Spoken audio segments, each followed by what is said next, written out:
What are you sharing, Gary? Ooh.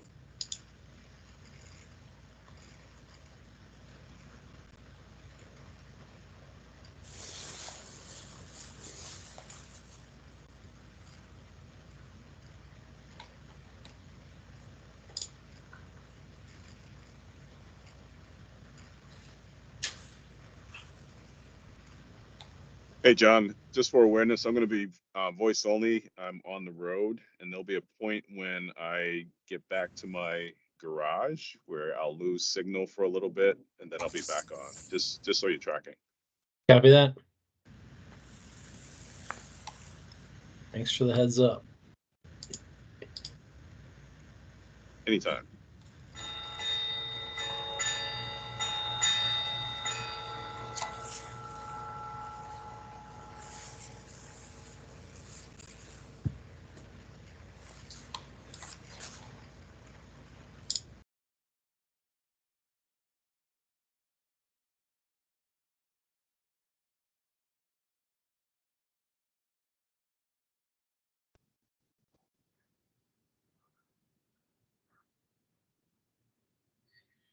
Hey, Mike.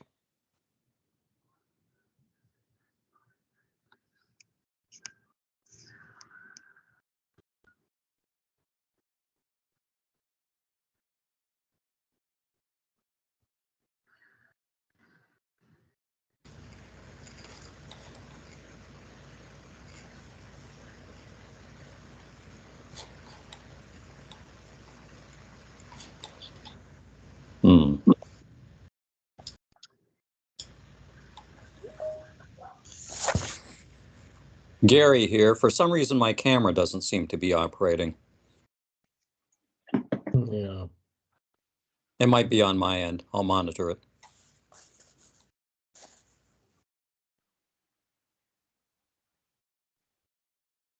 Evening, Miranda. Good evening. Hello, Michael. Hi, how are you?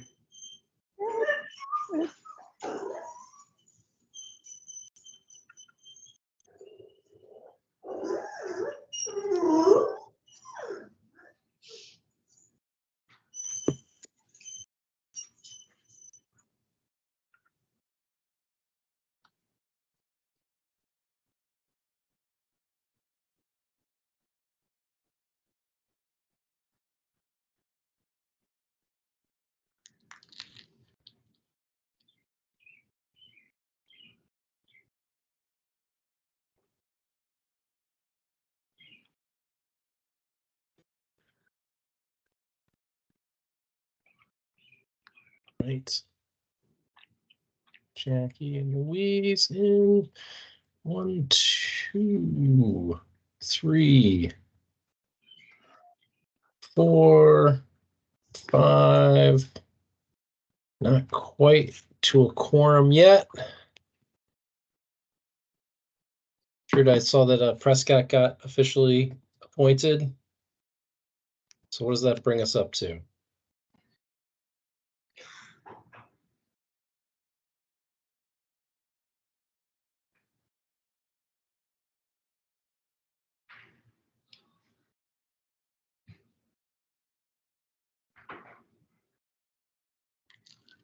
And there's Prescott. Hey, good evening, everyone. Evening, Prescott. Richard, we're at 6. Does that make, are we at a quorum yet?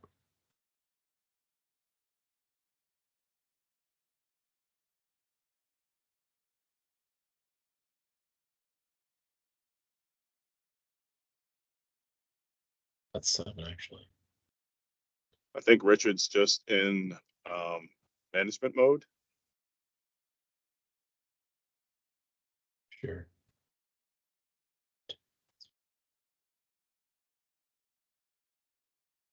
Six. Let me go look at the roster real quick.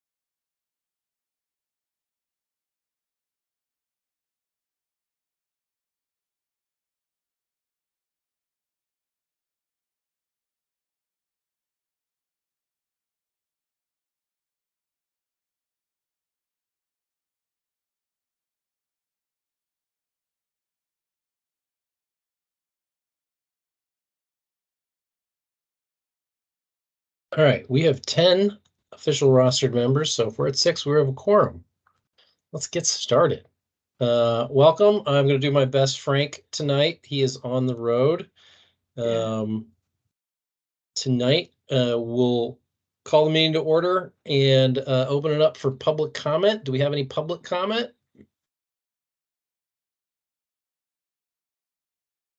Nope. Okay. The vice chair's update is not much. We got some feedback from Arlington County libraries that they are working on identifying an author for our book club. Here's Jim. So that is in work in progress, and I don't really have any other updates. So I think we can move into the main agenda item for tonight. Human-centered design is a topic that I am passionate about spreading the good news on. It's been something I've wanted to bring up for at the Tech Commission for a while. It's not something that government typically does, but it is something that is very common in the commercial space. And so I've asked for Joe Fabre to join us as a human-centered designer. I know. And brief the Tech Commission, just generally introduce the topic on human-centered design, because I'm pretty sure not everyone is familiar with it if you haven't been exposed to it. Joe, are you online? Yes, John, I am. Can you hear me, see me? I can hear you and see you. Thank you for joining us tonight. Yes, my pleasure. Thank you for the opportunity to share human-centered design as well. John, I'm going to share my screen, but I'm going to have to go off camera when I share. So give me a second.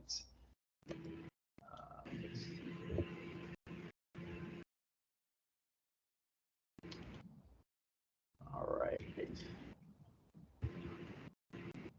Great topic, John. I'm glad you're doing this. I thought you'd like it, Miranda. It's like it's the only other product person. I think I was telling Frank that I think human-centered design might even work on lawyers. So, and that's good.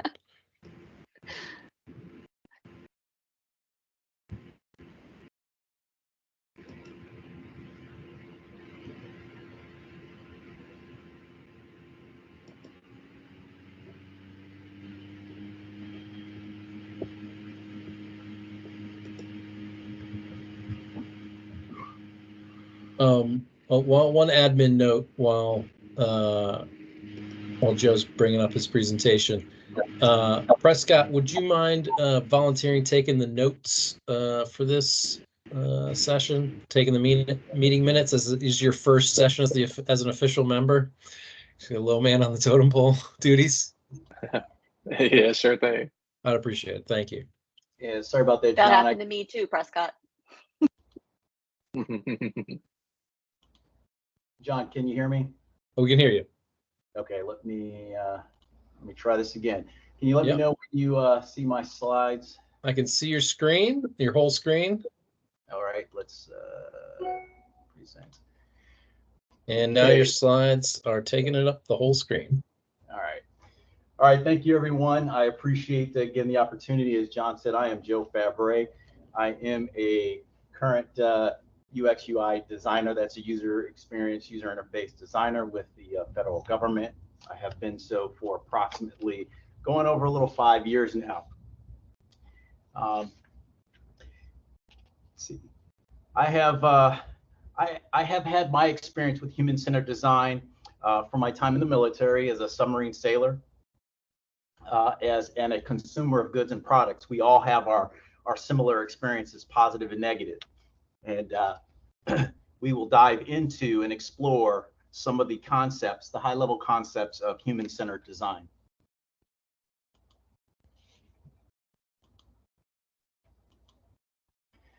I want to start off with a kind of an inspirational quote here by Tim Brown. You can't solve a problem for someone you don't understand. This is really the essence of human-centered design, understanding the human, their needs, their pain points. This is really the core of human-centered design. So what is human-centered design? It's a repeatable problem-solving framework It's going to seek to create services and products that are more effectively and efficiently serving the needs of the users. And I want to make one point. Human and user, there's a definite difference between the human-centered design approach and a user-centered design approach. The human-centered design approach is looking at the holistic perspective of the human, where user-centered design are looking more at granular level task to tasks activities of a user. Human-centered design starts with people and ends with innovative solutions. Keeping with Tim Brown's quote, you really need to understand those you're trying to reach and design for. HCD is both how you think and what you do with it.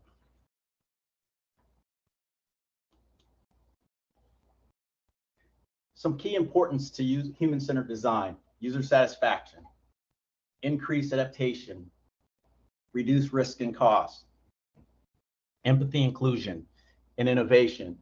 User satisfaction, we want to get the users the highest satisfaction and engagement levels. We want, with that success, we're going to have more users adopt our technologies and solutions.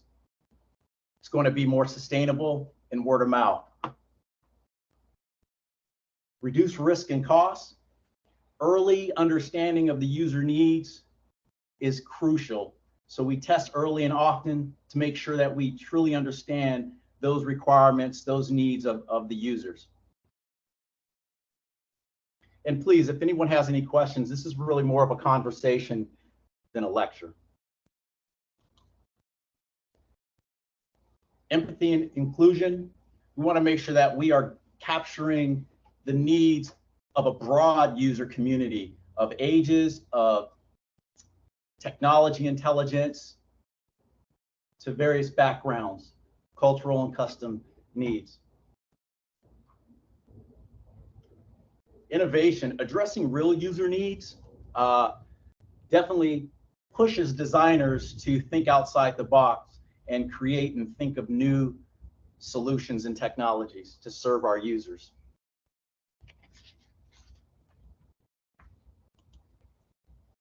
Here's some of the phases, and we'll go into this a little bit more.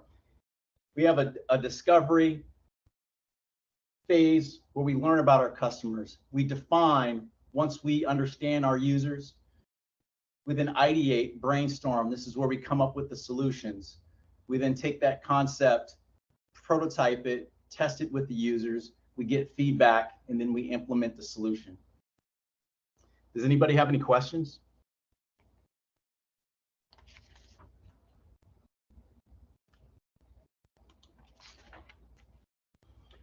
How we incorporate user-centered design. Human-centered design, the process is we empathize or discover. We engage the users through interviews, surveys, observations. We get into the user space to understand how they're satisfying a problem without the technology or solution we're trying to develop. We look at their needs, their pain points. We gather all that information as a group. We come back, we synthesize that data or information and look at common themes, common problems, and then we come up with a solution or a statement that we're trying to address. Once we have that problem statement, we start to brainstorm or ideate. This is where we take solutions from the best to the worst ideas. We just throw everything out there. We think, we come up with many ideas, and then we pick the best one, and then we will work to develop that that solution. It might be interesting if you, sorry, this is Miranda, if you could elaborate a little bit for the group on what makes something the best.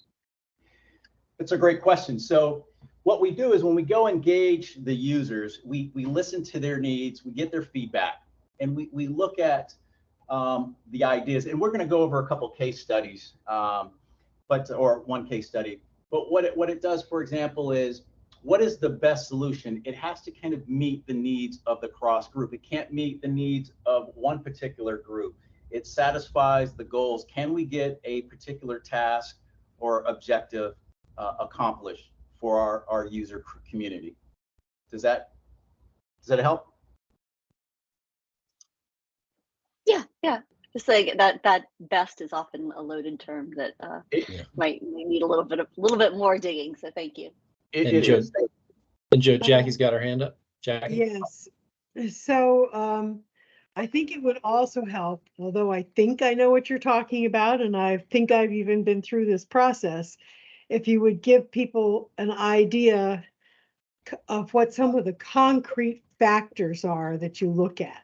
So chairs, lighting, sound, kind of what's the universe of things that you're considering in your toolbox that you can adjust.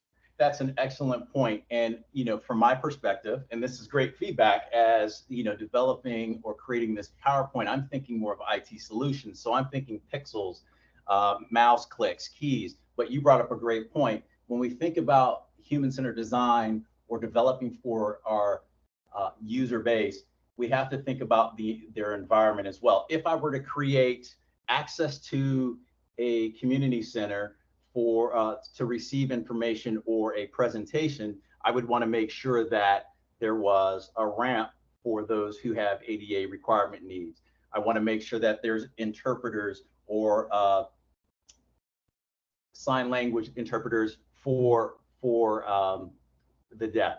Does that make sense? So if we're talking mostly about IT, I Yes. guess maybe if you could give me an example of the scope of things, concrete examples of what the scope of the palette is you're working with.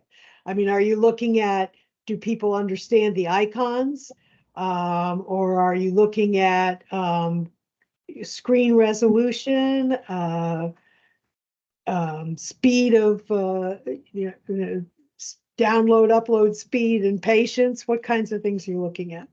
That, again, an excellent question. From an IT perspective, well, once we understand our user community, we can understand their system needs.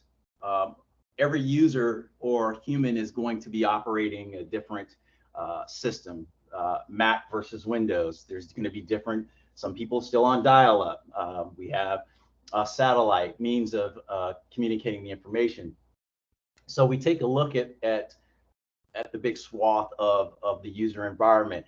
There could be, again, I said, language barriers. We try to, what we say is communicate at a plain language at a level that's at 10th, 11th grade reading level. So we take those things into consideration. You talked about color and fonts. That we'll want to make sure.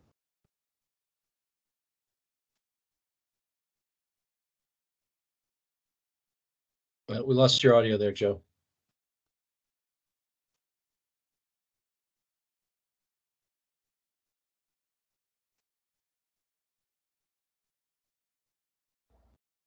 Hey, this is Norin. So if I could add to it a little bit. So from my perspective with the user experience, customer experience, what you're looking at is like, high level usability, accessibility, as he just talked about, performance, security, consistency, mobile responsiveness, such as mobile apps, any type of personalization and error handling, just along those lines, really high level of what I would think he's probably going to talk towards, at least from my perspective, what we're looking for a user experience or a chief experience officer type role. Yeah, thanks for that, Norman. And Jackie, from my experience with this, and Miranda, you can pipe in if you please. It depends on the brief, right? You want, there's nothing that's off limits, but you can't look at absolutely everything. So you make a scoping decision when you design the design brief to say, what are we going to look at? And you're trying to understand the things that are most likely going to impact the product or service that you're looking to design. So the kinds of things that I would find addressed in a usability audit. Yeah, and I Potentially, think yeah. that comes down to where he talked about the discovery phase, where you're targeting your audience. What is the needs of your audience or your users, your customers? Yeah, I get the targeting, Yeah. but the targeting is such a broad range, from the person sitting on a chair that's uncomfortable to they can't see with the resolution, and adjusting the resolution, or adjusting the size of the print is difficult, or, Yeah. so it's at the level of technical use, and maybe you say you're looking at all of that. Yeah. But So Jack, if you roll it back a little bit, I'm sorry, I'm not sure how I'm interrupting here. If you roll it back a little bit, usability is more of a requirement, right? Anything that you build that is to be used by people online needs to be for usability. So that's not really a consideration. That's a must-have. Something that's more of a consideration is if it would be better to communicate in pictures or words, or what elements go on the screen and that type of thing. And it's really, you're starting with the problem statement of, like, people may say, I need a better way to pay for something. But what does that really mean? And how do we make that actually come to life using human-centered design instead of just using whatever comes out of the box with Shopify or another payment processor? I don't know. Does that resonate? John, yes. does that sound right to you? I've used all of these as a manager. I've used all of them. I'm just trying to pinpoint how my language matches yours. So thank you. Yeah, That's sure. very helpful. That's very helpful. right, I think, one thing I appreciate that input. One thing I want to have everyone focus on is, so when we're talking, there's going to be a business requirement. There's also going to be a user requirement, and we're trying to ensure that we capture both of those needs from the stakeholders as well as our end users, the end human user. Does that make sense? Yeah. Thanks, John. Yes. Yes, it does. I mean, I'm working, for example, on a contract right now that's looking at, testing various apps and how they work for different audiences, like people with, vision issues or access, or deaf or colorblind or whatever. Is that an example of things? And also, like, do elderly read, icons? So am I in the right ballpark? That's in the. I think so. I think that talks towards the accessibility aspect. Absolutely. That is, and that's things that we take into consideration. For myself, I was a prior accessibility tester. So as part of, and you'll see in a later slide, you'll build up a diverse group of individuals that make up your design team for the human-centered design process. We have these cross-spectrum talents, and we come to the table to kind of fill in gaps. For example, I would speak to the accessibility. That is a law, that is a requirement that we must meet. So we already kind of shoulder that responsibility for the users when we're designing. And there's a set of standards that we follow to ensure that the IT solution is accessible, again, to all those who are under targeted disabilities. All right, I think moving on. The last I was talking about, so let's go back one more slide. Ideate, the human-centered design process is a continuous ideation of improvements. But once we get to the ideation stage, this is where we are going to develop the solution. As you see in the slide, it's going to be with that diverse group to encourage and avoid premature judgment. This is so that all ideas are fresh, all ideas get on the table. Once we pick that quote unquote best solution, we start creating a low fidelity mock-up or representation of what that solution is. That's something that we want to present to the user community, a test group, so that we can get feedback. As you see, prototype and test. We'll gather the feedback. We'll see what works, what doesn't work, where we need to tweak and refinements. If all items have been satisfied, we'll then move to the implementation. That's where we hand off to a develop group, where they will develop, build, and then put the product into production. Once in production, we still have a continuous improvement process. We gather feedback from the users in real time to see where we can improve the product. As I said, human-centered design is iterative. So we start our discovery phase. Again, we're learning about the user, their needs. We move into the define. We start to problem solve. We ideate. If at this point we're unsure, we'll go back to the beginning in the discovery phase to gather more questions and understanding. If we pass on to prototyping and test, we have two paths we're going to take for feedback loops. The tweaking of the prototype, if there are technical changes that are needed, pixels, colors, functionality. However, we will go back to the discovery phase if we are, as the team, don't really understand our users. So this is this iterative process we're speaking about. Once we have satisfied those requirements, we'll move to implement. And then again, there's a continuous feedback loop for continuous process improvement. Incorporating the human-centered design, and I spoke about this, we want to get a diverse team. We can't develop an innovative solution with one skill set. We need a cross-function of various backgrounds, expertise, and perspectives. We'll take that team, we'll go out, conduct our research, observations, gather data, come back to iterate, right? This is where we kind of synthesize the information, come up with our themes, our common problem.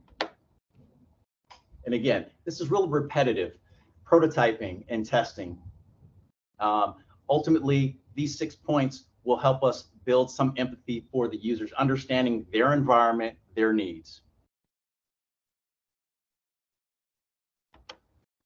All right, this is a kind of a high-level generic case study for a local government. The background was a local government wanted to improve its communication engagement with its citizens.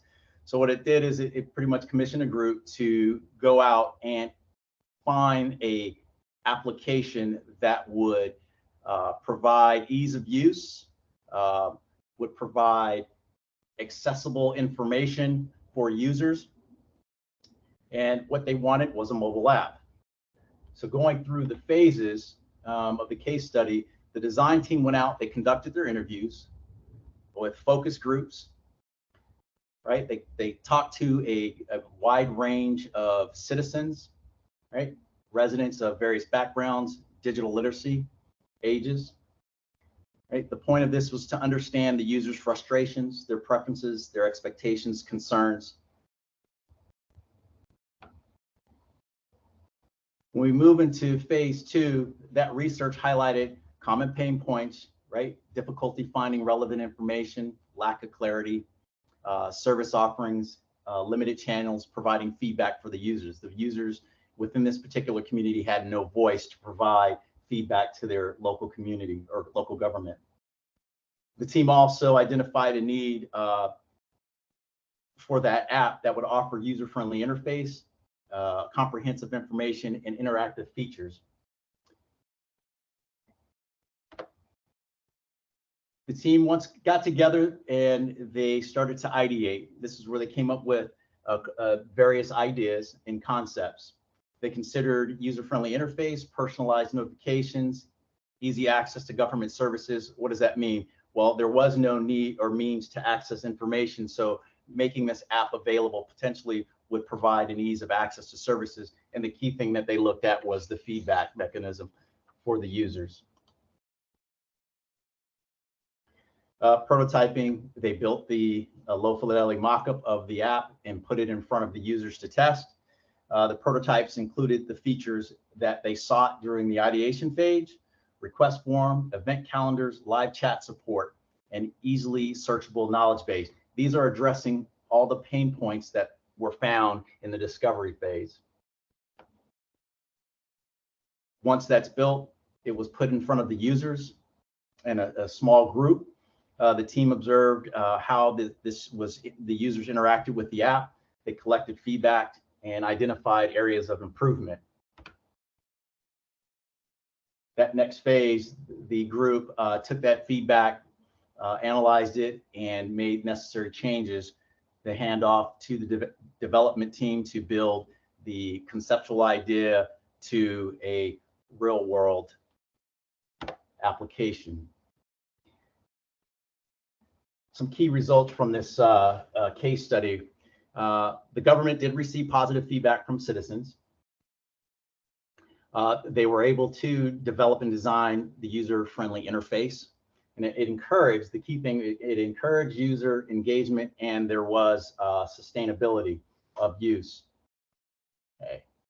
The live chat feature definitely gave the users a voice to provide feedback.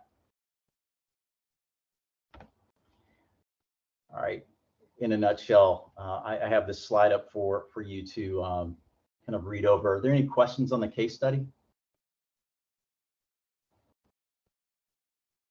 I'm assuming, Joe, that this bears any resemblance that this bears to an actual municipality is purely coincidence. John, I'm glad you said that. There was it's similar to some solutions I've seen worked on. So this is more of a mock scenario. However, it does resonate with real world solutions, banking apps to emergency management communication systems. Mike. You're very fond of the phrase pain points. Yeah. Yes, that's that. Oh, go ahead, sir. No, go ahead. Yeah, pain points was something that like requirements was drilled into me. Yes, pain points, the users, as we go along a journey as a user, right? Or what is it that frustrates me along that journey? Where do I find challenges, obstacles? What's stopping me from obtaining satisfaction of completing a task? So those are the pain point. Yes, is a common term that we use. So when you're doing your research and when you're getting feedback, whatever the method, whether it's survey or focus group or interview or observation, there's a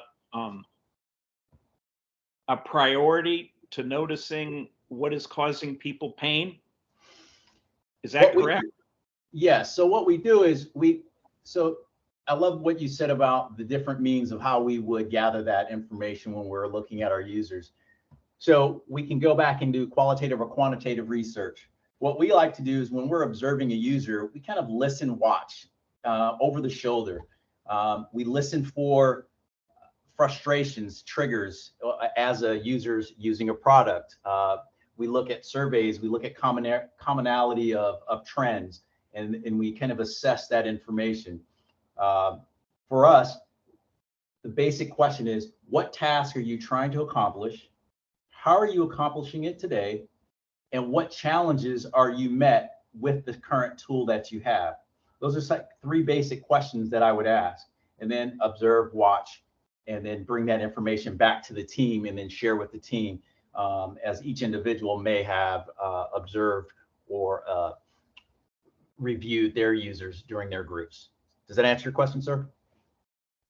Yeah, I mean, that seems to be what's distinctive about this human-centered design process to me, and it seems like a good focus. I'm old, I get frustrated all the time, and I would love to have people who work in design help me get past my pain points. I think it's a neat integrating concept. Yeah, I mean, thank you for that comment, sir. I'm just really going to say this: human-centered design is not a complex process, right? It is really understanding your users, going through an iterative process of understanding the user, collecting that information, building upon that, and then seeing if you met their needs, right? I mean, it's easier said than done. For me, I get it. It's not complicated. So just imagine a group of, how do I want to say this? If I have a younger user group only developing something for a wide audience, we're probably not going to get the best solution, right? So that speaks, that's going to speak to having a diverse team. We really have to understand the users. You mentioned a different demographic may have understanding of technology different. There may be difference in lingo, concepts of ideas, how business is done. So does that make sense, sir? Well, yeah, I mean, I think you're being nice to me. I'm a digital migrant, not a digital native, and I get frustrated very fast. And I would love it if designers and tech support were attuned to my special needs, as it were. And I'm not trying to make a pun. I recognize special needs has a specific meaning with respect to disability, and I totally respect that. But if you're trying to get the people of Arlington to make heavier and more efficient and more effective use of IT affordances, I think having a team that focuses on their pain points would be a very good idea. So, Mike, this is one of the reasons why I really wanted to bring this topic to the Tech Commission, right? Because in the commercial space, businesses get to pick their market segment. They get to decide as part of their business strategy who they're going after, and they don't have to go after everybody. They can pick, socioeconomic demographics, age ranges, right? They can pick their market segment for their product. Government is a product and a set of products and services that has to be for everybody, right? And so I think it's all the more important for governments to be using human-centered design when designing their services, because there's a diversity of experience out there, there's a diversity of perspectives out there, and the team that's actually implementing the thing or designing the thing doesn't have all that experience. And if you don't have a rigorous approach to go understand your customers and understand the people that you're delivering these services for, you're going to make a whole bunch of assumptions that are wrong, and you're going to spend money on things that don't work very well because you didn't understand your users' needs. So I think that's a really important distinction, because I first learned the phrase pain points from listening to marketers, and they want to increase pain points to no, it's true, to close the sale. And this is a different domain of life, as you've just said. So any process that sets out to ameliorate, to identify and reduce pain points, as opposed to identify and sharpen them until you're desperate to buy the product, I think that's really good. Jackie, you get your hand up? Yes. I'm sorry, I have so many questions. So would a potential application be to look at a website during development, or to look at a website after development, to see if people navigate the site the way it was intended, or if there are issues in navigation? And of course, I raise that with the follow-up question to our DTS folks, is that something that's been part of the website development process, or is it something that we might want to be considering, now that we've reached the fixing the link stage? I mean, we've gone beyond the fixing the link stage. Joe, you want to jump in on that? Oh, sorry, go ahead, Norm. Yeah, so no, it's fine. So we do have some folks actually on Richard's team, working with some other teams to address some of the accessibility issues for enhancements, specifically to that point. So there is a project that we have working that right now. Joe, you want to jump on that in a generic sense? Yes, and so as I understood, the first question is really we're talking about navigating a site. And so at the beginning, Let me even back up there. We may find a problem, like there may not be a tech solution, right? There may be nothing. We're starting from scratch, right? So we find that there's a problem. We have a need we need to fill and satisfy. We kind of gather our requirements. How are people doing things today without tech solution? We gather that information as a team, we bring it back, and then we, as a cross-function team, start to develop this new IT solution, be it a website, a web app, be it a pamphlet, literature, right? So what we'll talk this app. We put together these mock-ups, what we think, and you have a team of designers, information architectures that start to build this prototype. How would a user journey through this app? So there is a phase that we go through when we start developing the screenshots of a particular page. We want to make sure that we can navigate smoothly through. Once we get those prototypes, again, we test with users to start fine tuning. So there's two things. You can come from a solution that exists to improve upon. So if there's an existing IT solution and you want to build upon that, you have users test it, you find out their feedback, how things aren't working, or you start from scratch where you're developing from ground up. And as you do that, you're going through this iterative process as you're testing. And does that answer your question, ma'am?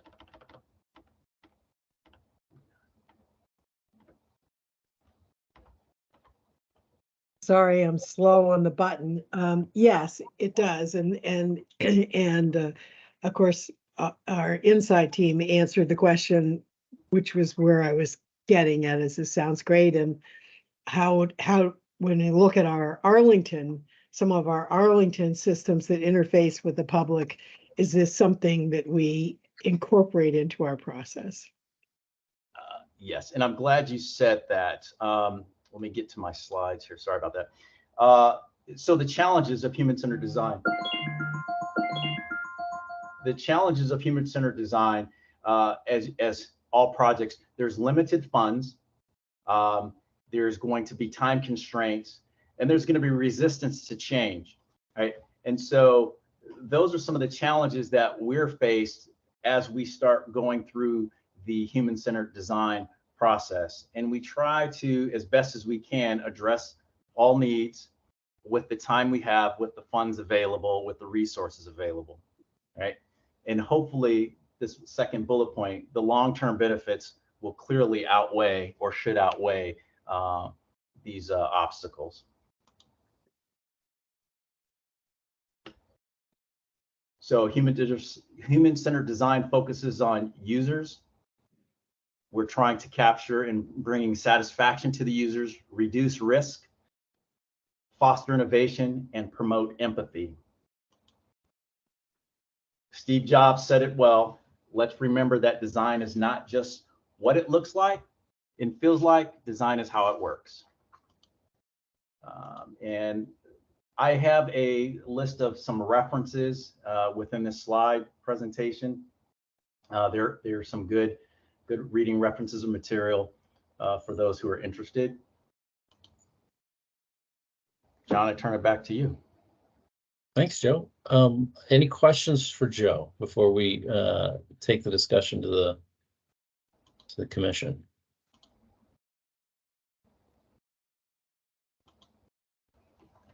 Hey, so this is Prescott. So I heard talk about an app. I don't know. Can you provide more context on what the app is in relation to ACD or anybody? Sorry. I think it's just an example. It's just a make-believe example, Prescott, to kind of show you how human-centered design would play into the process. Is that right, Joe? Yeah. So it really was a generic. It was a generic app that would be that I was using as an example. One thing I did have a link to some real world kind of case studies that I did provide in the slides as well. Let me see if I can get those notes pulled up, and then I'll screen share some of those if you want to see. But other than that, yeah, the app was fictitious, right? During my course of study, when I was coming through design school at George Washington, we were given a problem set. You have a community that you're trying to solve a problem for, and then you go out and you go through this human-centered design process and phase and collect information, meet the users, talk to the users. You go back, synthesize, build, develop, test. I went from what I thought was just going to be a website that ended up moving to a mobile app, right? We found that the website was obsolete based on the big push to mobile devices. Right? Does that make sense, sir? It does. Yeah, thanks. Any other questions for Joe?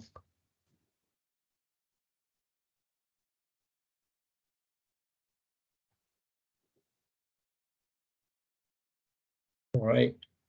Joe, really appreciate you coming and joining tonight and sharing the good news about human-centered design. I think the broader we can spread it, the better. You're welcome to hang out and listen and contribute to the conversation. But you have fulfilled your promise to me to come and brief us tonight. So I appreciate it. Thank you, sir. Yeah, thank you, John. All right. So I think, the challenges that Joe laid out for human-centered design are very real. For organizations that are not design native organizations, explaining and getting leadership buy-in about prioritizing resources to bring design resources and make human-centered design a normal part of operations is difficult, and it's the first hurdle. Because, I try and practice human-centered design, but I'm not an expert. And there's a difference between experts who have been trained and do it all the time, and people who are practitioners and are trying to use the techniques, but maybe aren't that expert. I would say from my experience, the most valuable piece of it is the stuff that you don't build and waste money on, because you find out early that it's not going to work the way you want it to work. I don't know, Miranda, does that line up with your experience? 100%.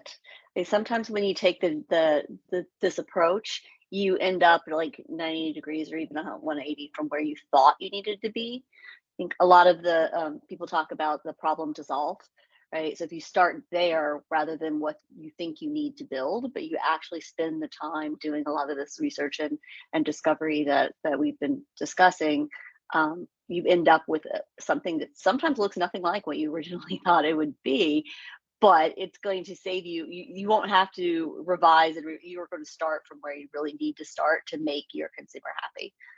Yeah.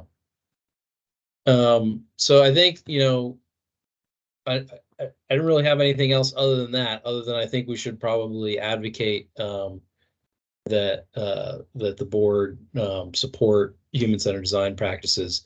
This is relatively new to government. The Biden administration recently released a executive order on customer experience.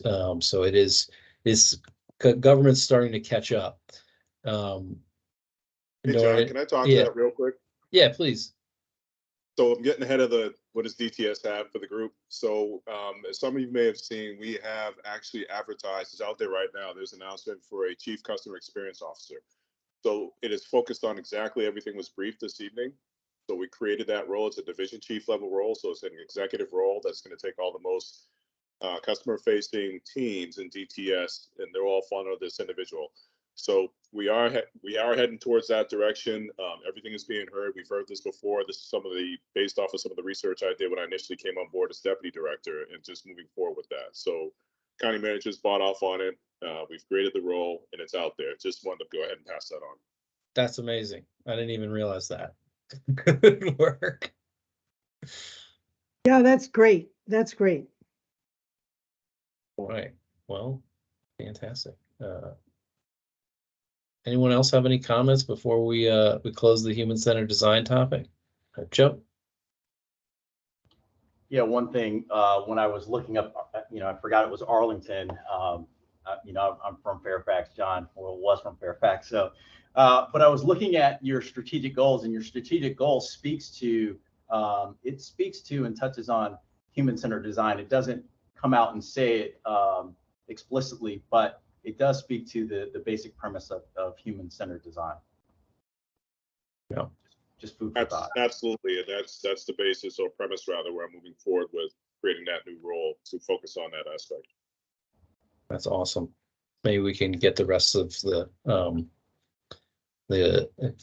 help encourage the rest of the county government to adopt some of these practices as well, because I think you know, oftentimes what you find is there's not a technical solution to the thing to the problem that your users have in IT, and it's really there are non-technical solutions to how other things are organized that can really break down barriers for the people involved. Jackie? Yes, a personal experience. I'm working as an SME, but in a different area, not that area. So more of a practitioner on the development of a mobile app that is an emergency notification app that's combined with preparedness. And that's an example of where you absolutely have to see how those dynamics work for people to know whether or not you're going to have any synergy between alerts and preparedness, for example. And it's the kind of thing where you're talking about the audiences you're trying to reach. If they find something difficult, they don't ever go back to it. So, and they don't use the app then either. So these, what might seem subtle can be all or nothing issues for many users. Mike? It seems to me a great way to sell something new like this is through a demonstration project.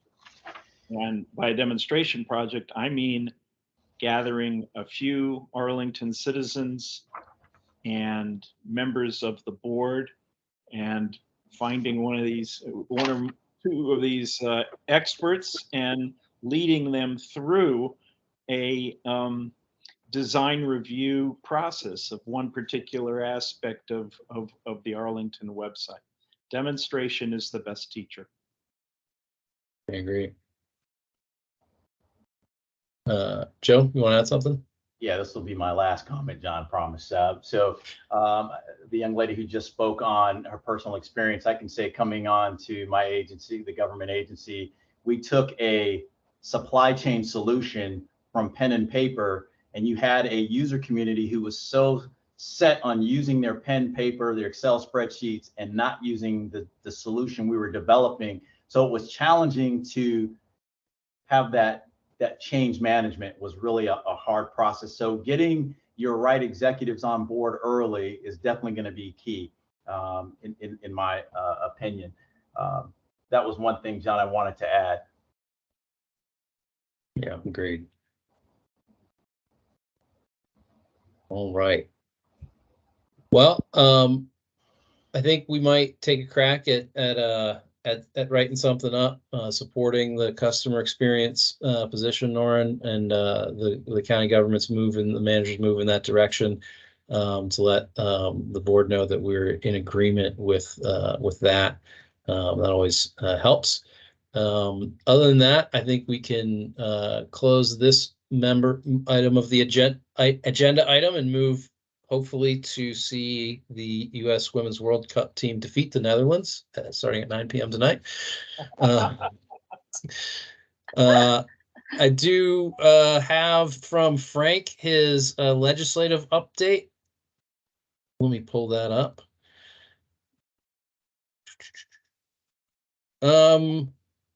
Congratulations to Arlington again, having been named the #1 digital county for 2023 by the Center for Digital Government and the National Association of Counties in the 150,000 to 250,000 population category. Congratulations, Norin, to you and your team. Comcast and Verizon were top-level sponsors of Net Inclusion, the premier national digital equity conference organized by the National Digital Inclusion Alliance. The FCC is partnering with the U.S. Department of Justice, the Federal Trade Commission, and State Attorney General to launch Operation Stop Scam Calls to fight junk calls to protect consumers. The city of Baltimore announced implementation of its next generation emergency 911 program, incorporating advanced AI technology to automatically translate texts into 140 languages using advanced geomapping. The FCC is proposing a voluntary labeling program to help consumers determine the cybersecurity of smart or internet-connected devices. And the White House has released its implementation plan for a national cybersecurity strategy, featuring 65 high-impact initiatives for federal agencies to follow. And the last one, which was a follow-up rip from the headlines. The FCC Chairman Rosenworcel proposes a national goal of 100% access to affordable broadband. The agency issued a notice of intent. The chairwoman proposes that the commission consider several crucial characteristics of broadband deployment, including affordability, adoption, availability, and equitable access when determining whether broadband is being deployed in a reasonable and timely fashion to all Americans. In addition, focusing on a universal service standard, the notice of inquiry proposes to increase the national fixed broadband standard to 100 megabits per second for download and 20 megabits per second for upload, and proposes a separate national goal of 1 gigabit per second down, 500 megabits per second for the future. So heading in the direction of which that's nice. It aligns with the broadband, the study that feasibility study and needs study that we were briefed on, I believe last month. So 100% access to affordable broadband. And that is the legislative update. Any questions or items from anybody else before we move to a DTS update? I sent you something, but it would not go before DTS. Okay. I saw that, Jackie. I wanted to follow up with you offline about that. Okay, that's fine. Thank you. Yeah. DTS update, Norin, Richard, have anything to share? So nothing further other than what I passed about the Chief Experience Officer announcement that's out there. And again, as you stole the thunder for the Digital County Survey Award. So that's all I had to pass. All good. Thanks, everyone. Well, Mr. Herlihy stole the thunder when he posted it on LinkedIn, so. Okay, true. All right. I don't know that we got the meeting minutes circulated from last week. That's last month. That's probably my fault for the administrative delay. Actually, I think they were circulated. I think they went from me to everyone. You asked me to send them to everyone, and I think I did. Well, thank you. Does everyone feel comfortable voting on the minutes from? They may not have looked at them, but I'm pretty sure I sent them. From June. Yes, because I got a thank you from a couple of members, so I know it went to people. Yeah. Do I have a motion to approve the minutes, or do we want to defer? I move that we approve the minutes. Right, we have a motion. Second. Jim Smith seconds. All in favor? Aye. Aye. Aye. Aye. Gary? No. Any opposed? Any abstentions? Gary, I don't think I got a recorded vote for you. Do you?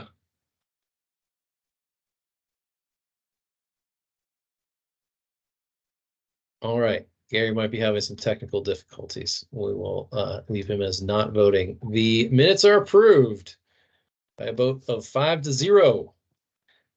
Anything for good of the order?